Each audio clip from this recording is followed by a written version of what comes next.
الحمد لله وحده والصلاة والسلام على من لا نبي بعده وعلى آله وأصحابه أجمعين ما بعد.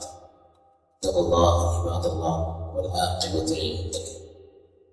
പ്രിയപ്പെട്ട സത്യവിശ്വാസി സഹോദരങ്ങളെ, തഖ്വയുടെ പ്രാധാന്യം പരിശുദ്ധ ഖുർആനിലും തിരുസുന്നത്തിലും എമ്പാടും പ്രതിഫലിച്ചു നിൽക്കുന്നതായി നമുക്ക് കാണാൻ സാധിക്കും.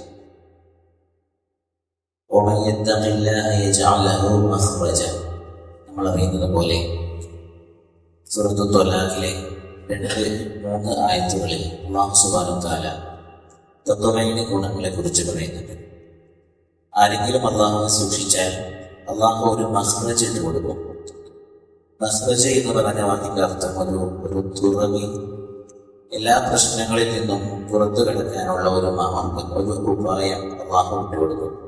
തഖ്വയുള്ളയാൾ എവിടെ കൊടുത്തു കഴിഞ്ഞു, അയാളെ ദുനിയാവിലാകട്ടെ ആഖിറത്തിലാകട്ടെ അല്ലാഹു അയാളെ രക്ഷിച്ച് കൊണ്ടുപോയിരിക്കും. അതാണ് അല്ലാഹു പറയുന്നത്.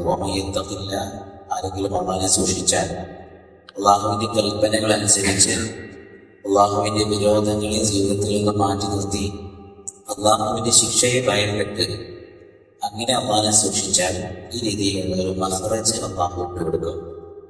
അതുപോലെ തന്നെ അടുത്ത ആയത്തിൽ അല്ലാഹു പറയുന്ന കാര്യം, അയാൾ കണക്കാക്കാത്ത മാർഗത്തിൽ അയാൾക്കുള്ള ഉപജീവനം ലഭിക്കും. കണക്കാക്കാത്ത മാർഗത്തിൽ എന്നതുകൊണ്ട് ഉദ്ദേശം നമ്മൾ കരുതുക പോലും ചെയ്യാത്ത രീതി, എങ്ങനെയാണ് ഇതിന്റെ റിസ്ക് ഇനി മുന്നോട്ട് പോകുക എന്ന് കരുതി നിൽക്കുന്ന സമയത്ത് വിചാരിക്കാത്ത മാർഗത്തിലൂടെ അല്ലാഹു സുബ്ഹാനഹു വ തആല റിസ്ക് നൽകും. നിങ്ങളെ അല്ലാഹു സുബ്ഹാനഹു വ തആല നിലനിർത്തും, മുന്നോട്ട് കൊണ്ടുപോകും എന്നാണ് അല്ലാഹു സുബ്ഹാനഹു വ തആല പറയുന്നത്. അതുപോലെ തന്നെ മറ്റൊരായത്തിൽ കാണാം, നിങ്ങൾ അല്ലാഹുവിനെ സൂക്ഷിച്ചാൽ നിങ്ങൾക്ക് ഫുർഖാൻ അല്ലാഹു തരും. ഫുർഖാൻ എന്ന വാക്കിന്റെ അർത്ഥം വിവേചിക്കുന്നതെന്നാണ്. സൂറത്തുൽ ഫുർഖാൻ എന്നൊരു സൂറത്ത് തന്നെയുണ്ട്. അതുപോലെ തന്നെ ബദർ യുദ്ധത്തെ അല്ലാഹു സുബ്ഹാനഹു വ തആല ഖുർആനിൽ വിശേഷിപ്പിച്ചത് യൗമുൽ ഫുർഖാൻ എന്നാണ്. സത്യവും അസത്യവും വേർതിരിയുന്ന ദിവസമാണ്. അതുപോലെ തന്നെ ഈ ഫുർഖാൻ ഇട്ടു തരിക എന്നതിന്റെ പ്രധാനപ്പെട്ട ഒരു ഉദാഹരണം ഉമർ റളിയല്ലാഹു അൻഹു. നമുക്കറിയാം, ഉമർ റളിയല്ലാഹു അൻഹുവിന്റെ ഒരു വിളിപ്പേരായിരുന്നു ഫാറൂഖ്. എവിടുന്നാണ് ഈ ഫാറൂഖ് എന്നുള്ള പേര് കിട്ടുന്നത്? നബി സല്ലല്ലാഹു അലൈഹി വസല്ലം കൊടുക്കുന്നത്. അത് എന്തുകൊണ്ടാണ് ആ പേര് കിട്ടിയതെന്നറിയുമോ?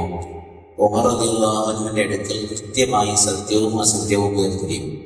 ആർക്കും ഒരു നിലക്കും കബളിപ്പിക്കാൻ പറ്റാത്ത രീതിയിൽ എല്ലാ നിലക്കും കൃത്യമായി സത്യത്തെ അസത്യത്തിൽ നിന്നും വേർതിരിച്ചറിയാനുള്ള വലിയൊരു കഴിവുണ്ടായിരുന്നു ഉമർ റളിയല്ലാഹു അൻഹുവിന്. അതെന്തുകൊണ്ട് കിട്ടിയതാണ്? തഖ്വ കൊണ്ടല്ല. ഉമർ റളിയല്ലാഹു അൻഹു ഒരു വഴിയിലൂടെ വന്നാൽ തിരിച്ച് ആ മറുദിശയിലൂടെ വരുന്നത് ശൈത്താനാണെങ്കിൽ പോലും ശൈത്താൻ എന്ത് ചെയ്യും? മാറിക്കളയുമെന്ന് നമ്മൾ കേട്ടിട്ടുണ്ട്. അതെന്തിന്റെ പേരിലാണ്? തഖ്വയുടെ ശക്തിയാണത്.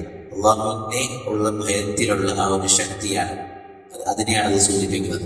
അപ്പോൾ ഈ ഫുർഖാൻ, സത്യത്തെയും അസത്യത്തെയും നമുക്ക് കൃത്യമായി വേർതിരിച്ചറിയാൻ കഴിയുക എന്നത് വലിയൊരു മഹത്തായ ഒരു അനുഗ്രഹമാണ്. ആ അനുഗ്രഹം അല്ലാഹു തഖ്വയിലൂടെ നമുക്ക് നൽകും. ഇനി അത് മാത്രമല്ല, നിങ്ങളുടെ പാപങ്ങളെ അല്ലാഹു പരിഹരിച്ചു തരും, അതായത് മായ്ച്ചു കളയും. ഗഫറ എന്ന് പറഞ്ഞാൽ അത് ഇല്ലാതാക്കാനാണ്. നിങ്ങളുടെ പാപങ്ങൾ അത് മായ്ച്ചു നൽകും. വയഗ്ഫിറുലക്കും, മാത്രമല്ല നിങ്ങൾക്ക് പുറത്തു നൽകുകയും ചെയ്യും. അല്ലാഹു മഹത്തായ ഫളിന്റെ ഉടമയാണ്. അപ്പോൾ ഇങ്ങനെ ഒരുപാട് കാര്യങ്ങൾ ഇനിയും കാണാം. ആരെങ്കിലും അല്ലാഹുവിനെ സൂക്ഷിച്ചാൽ അവന്റെ കാര്യങ്ങളൊക്കെ അല്ലാഹു എളുപ്പമാക്കി. ദുനിയാവിൽ എല്ലാ കാര്യങ്ങളും എളുപ്പത്തിൽ എത്തുന്ന രീതിയിലുണ്ടാകും. വല്ലാതെ ഓടേണ്ട ആവശ്യമുണ്ടാവില്ല. നമുക്ക് കാണാൻ സാധിക്കും, ഒരുപാട് മനുഷ്യർ ഇബാദത്തിനൊന്നും സമയമില്ലാതെ ഓടുകയാണ്. എന്നാൽ അവർക്ക് ഓട്ടമേ ബാക്കിയുണ്ടാവുള്ളൂ. അള്ളാഹുവിനുള്ള ഇബാദത്തിന് വേണ്ടി സമയം കണ്ടെത്താതെ നമസ്കാരത്തിന്, അതുപോലെ അള്ളാഹുവിന്റെ കൽപ്പനകൾ ജീവിതത്തിൽ അനുസരിക്കുന്നതിൽ, വിരോധങ്ങൾ മാറ്റി നിർത്തുന്നതിൽ ശ്രദ്ധിക്കാതെ ജീവിതം മുന്നോട്ട് പോകുന്നവർക്ക് ജീവിതത്തിൽ ഓട്ടം മാത്രമേ ബാക്കിയുണ്ടാവുള്ളൂ. അവർക്കൊരു ബറക്കത്തും ഇല്ലാത്തൊരവസ്ഥയിൽ നമ്മൾ കാണാറുണ്ട്. പക്ഷേ അല്ലാഹു സുബ്ഹാനഹു വ തആല നമ്മളെ നിന്നെല്ലാം കാത്തുരക്ഷിച്ചു. അള്ളാഹുവിനുള്ള ഇബാദത്തിന് നമ്മൾ സമയം കണ്ടെത്തുന്നു. അങ്ങനെ ഉണ്ടെങ്കിൽ അള്ളാഹുവിന്റെ തഖ്വയോട് കൂടി ജീവിക്കുന്നവരാണ് നമ്മളെങ്കിൽ ആ എളുപ്പം, അള്ളാഹു പറഞ്ഞ എളുപ്പം നമുക്ക് ജീവിതത്തിൽ അനുഭവിക്കാൻ സാധിക്കും. ഈ രീതിയിൽ തഖ്വയുള്ളവരെ അള്ളാഹുവിന്റെ ഒരു പ്രത്യേക പരിഗണന ഈ ദുനിയാവിലും നാളെ ആഖിറത്തിലും ഉണ്ടാകും. മാത്രമല്ല അള്ളാഹുവിന്റെ വലിയായി മാറുവാനുള്ള മഹത്തായ സൗഭാഗ്യം ലഭിക്കും. ഇൻഷാ അല്ലാഹ് അതിനെക്കുറിച്ച് അടുത്ത ക്ലാസ്സിൽ സൂചിപ്പിക്കാം. റബ്ബ് സുബ്ഹാനഹു വ തആല അറിഞ്ഞ കാര്യങ്ങൾ ജീവിതത്തിലേക്ക് പകർത്തുവാനുള്ള മഹത്തായ തൗഫീഖ് നമുക്കെല്ലാവർക്കും നൽകി അനുഗ്രഹിക്കട്ടെ. അൽഹംദുലില്ലാഹി റബ്ബിൽ ആലമീൻ. വസല്ലല്ലാഹു അലാ നബിയിന മുഹമ്മദ് വഅലാ ആലിഹി വഅസ്ഹാബിഹി അജ്മഈൻ. സുബ്ഹാനക അല്ലാഹുമ്മ വബിഹംദിക അശ്ഹദു അൻ ലാ ഇലാഹ ഇല്ലാ അൻത അസ്തഗ്ഫിറുക വഅതൂബു ഇലൈക. അസ്സലാമു അലൈക്കും വറഹ്മത്തുള്ളാഹി വബറകാതുഹു.